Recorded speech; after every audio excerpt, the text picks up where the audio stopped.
নমস্কার বন্ধুরা, সীমা রান্নাঘর। আমি আজকে রান্না করব খিচুড়ি।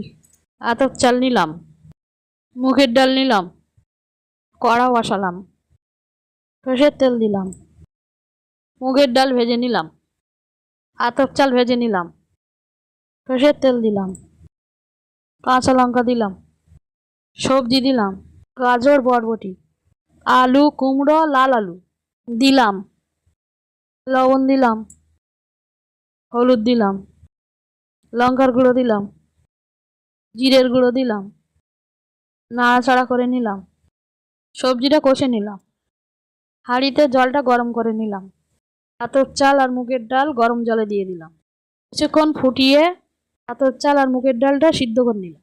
আগে থেকে রান্না করা সবজিটা দিয়ে দিলাম, সবজিটা মিশিয়ে নিলাম, আরও কিছুক্ষণ খিচুড়িটা ফুটিয়ে নিলাম, চিনি আর ঘি দিয়ে দিলাম, কিছুক্ষণ পরে নামিয়ে দিলাম।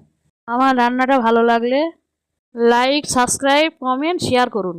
রান্নাটা খেতে খুব সুস্বাদু হয়।